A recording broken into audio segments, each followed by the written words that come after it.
নমস্কার বন্ধুরা, আজ আমরা আপনাদের নিয়ে চলেছি মায়াপুর।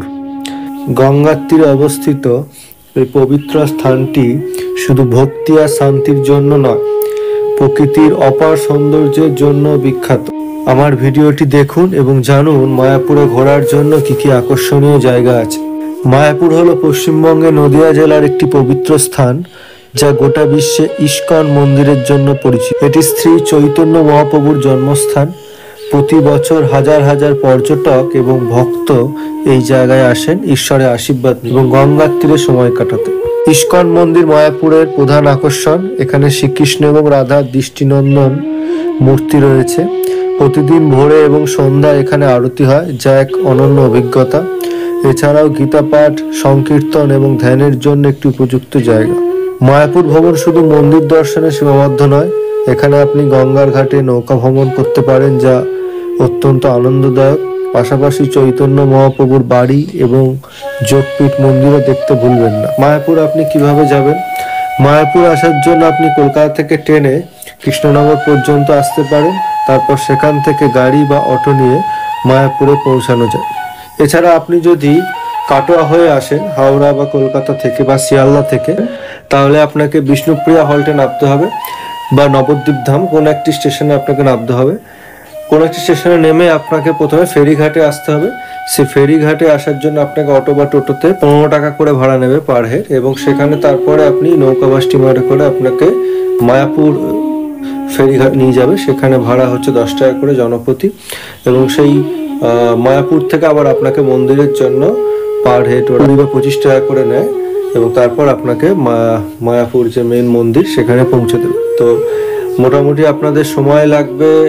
কাটোয়া থেকে আপনি যদি কাটোয়া হয়ে আসেন তাহলে আপনার সুবিধা বেশি, কেন কাটোয়া হয়ে এলে টাইমটা একটু কম লাগে।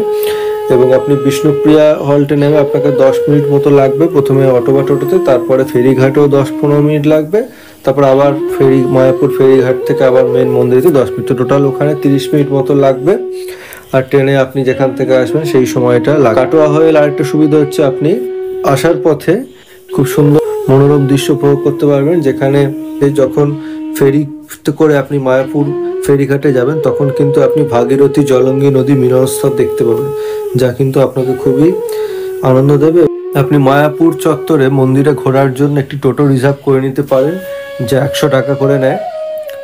এবং এই মন্দির খোলা থাকে সকাল 7টা থেকে দুপুর 1টা পর্যন্ত, তারপর আবার 3 ঘন্টা বন্ধ থাকে, তারপর আবার বিকাল 4টা থেকে কিন্তু মন্দির খোলা হয়। এবং মেন মন্দিরে ঢোকার সময় কিন্তু জুতো, মোবাইল ফোন সবই কিন্তু জমা রাখতে হয়।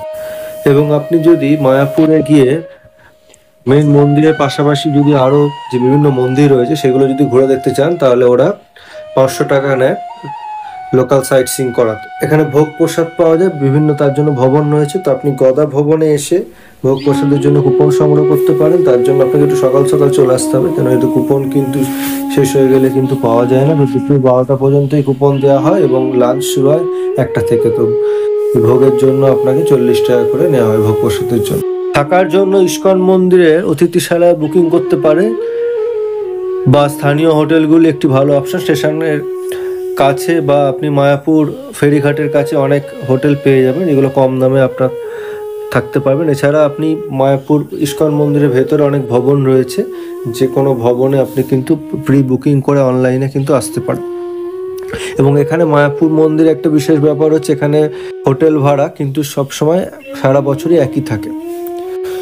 তো বন্ধুরা, মায়াপুর ভ্রমণ আপনাকে শুধু আধ্যাত্মিক শান্তি নয়, প্রকৃতির সান্নিধ্য দেবে। যদি ভিডিওটি ভালো লেগে থাকে তবে লাইক, শেয়ার এবং সাবস্ক্রাইব করতে ভুলবেন না।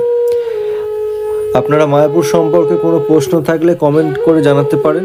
আবার দেখা হবে নতুন ভ্রমণের ভিডিও নিয়ে। ধন্যবাদ ভিডিওটি দেখার জন্য।